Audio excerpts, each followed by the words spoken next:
Hey everyone, this video is on the week 2 run through for Math141. I just want to kind of wrap up week 1 and go on to week 2.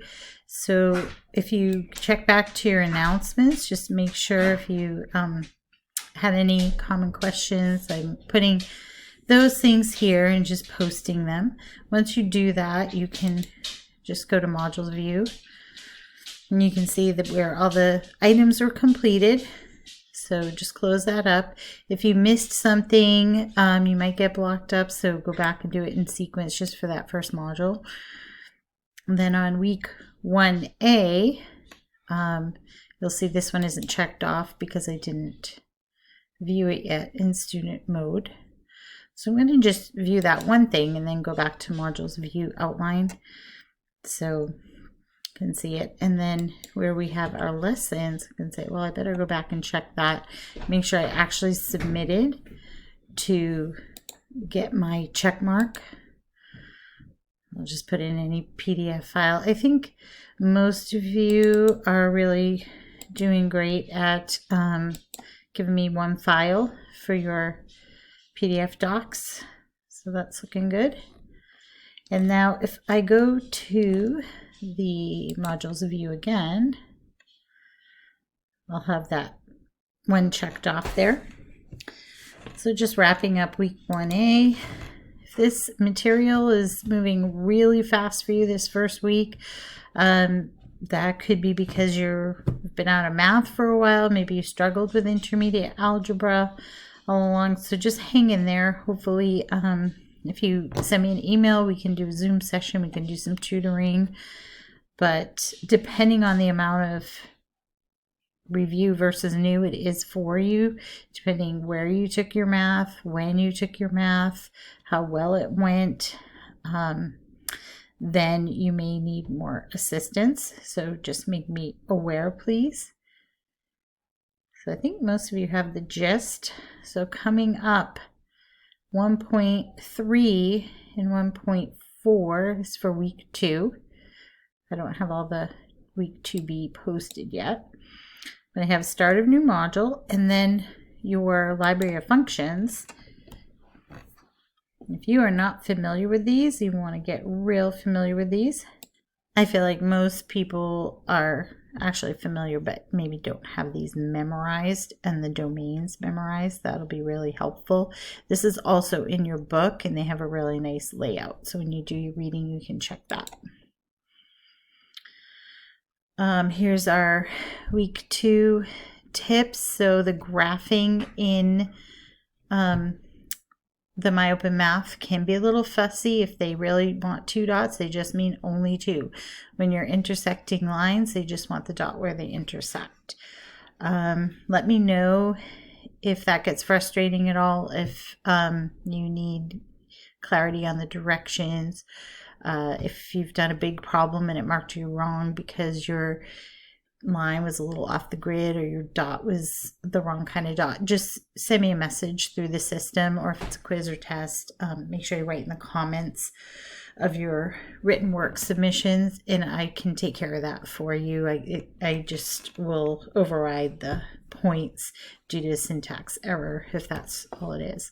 1.3 and 1.4 composition especially is going to be pretty new for most of you, but we've been working with this sticky algebra. I think that's the hardest part of it.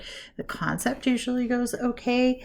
However, that can be tricky also. So if you are having a hard time with the input versus output, maybe worth a little quick Zoom meeting to go back and forth in conversation about that. And usually when I do that with people, it clears it up really pretty quickly. Just can ask you some questions and dig a little deeper about what you're thinking about. Another thing, use the discussion board early and often. So you might right click over here and have that tab open and see it. So I'm going to start using that instead of emailing me. Unless I don't check, you might prompt me to say, can you check the discussion board? I posted something and I haven't heard back. So if you really do need a quick turnaround, or it's something personal, individual, then certainly use the email. But for general questions about the paper homework or even the electronic homework, that can go there too. I do like you to send me a note from your specific electronic homework though, so I can see what it is, because they're all different. Everybody gets different numbers and stuff too. The discussion board, I'd love it if you guys stepped up to help your peers out. I'll chime in probably once or twice a day. I'll check it and I'll post something if no one has yet, so people aren't waiting around. And then about time spent for assignments, I'm trying to put estimates, but it's hard to judge. But just think, if you work 2 or 3 hours a day, 5-day a week, that's 10 to 15 hours. If you were in a class, you would have 5 hours of class time, plus you'd have your travel time too. So I know online takes longer because you have to scan and upload and maybe type some things in and use the technology more. You don't have your travel time. You don't have your time in between classes and all that kind of thing going on. So normally classes are 5 hours a week, and then you figure 5 to 10 hours for other homework and assignments and things like that. If it's pushing 20 and you're kind of rusty and you've been out of math for a while, or you just tend to work on the slower side, you're probably still doing fine. If it's over 20, I really want to know. We might want to work together to help you be going through the problems a little quicker. Like if you're doing your homework and you're just getting stuck, so you're searching out on the internet on how to do something, I'd rather you just contact me, or I can have a Zoom session open and you can work on your homework, and I can just chime in when you have a question, that kind of thing. We could do breakout rooms, groups. I do plan on doing some Zoom sessions for test prep, for homework reviews, things like that.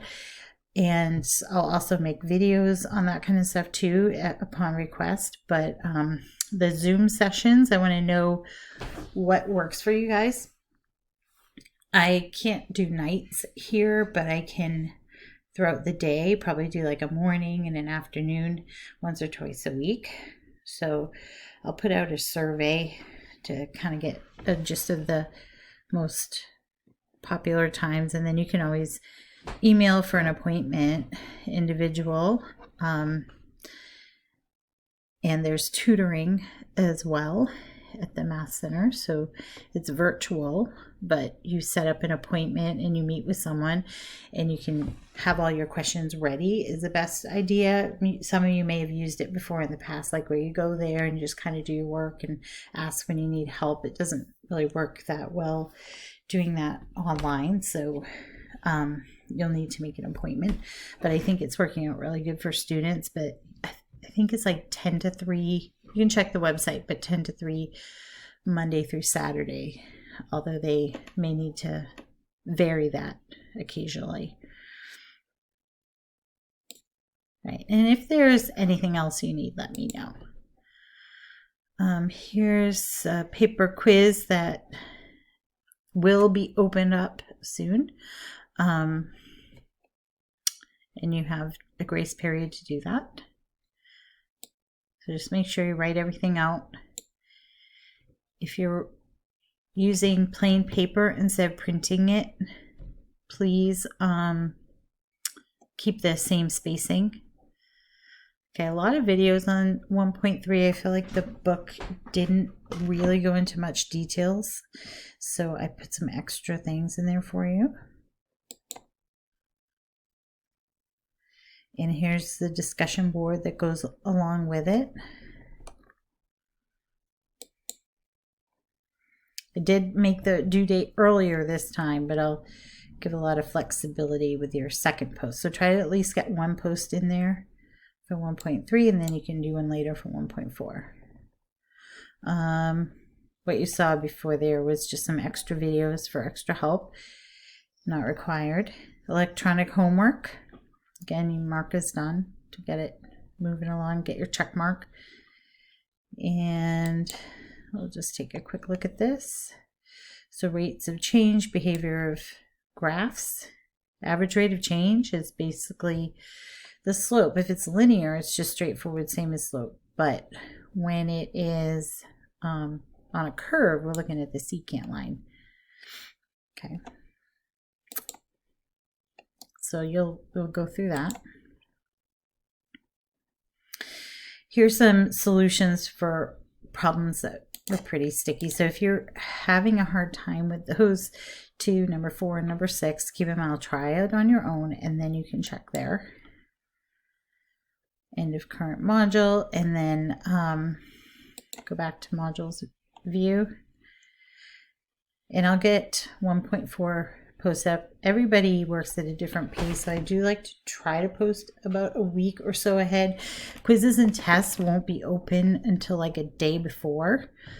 So let me know if you need that adjusted though, because I can always do an individual date assignment, or if you need to do a makeup date or something after it closes out and you have an extenuating circumstance, I can reassign it in a different date window for people. So just let me know. And that's it for now. 2B will kind of go along that route. Let's actually look at the outline. I don't have that posted there yet. I should put that in. But it's right here, weekly outline. I like to have it at the top of each week because it's easier to find.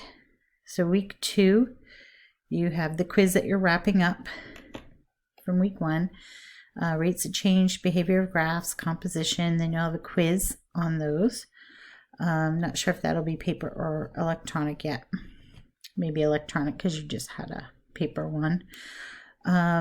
Last day to withdraw without a W on your transcript is Friday the 15th. And then week 3, we get into transformations and inverse functions. Those are challenging. I think transformations, the way that we do it, actually doesn't work out. It's pretty good. I like it. I like how the book does it and the lessons go. The inverse functions, I think, can be not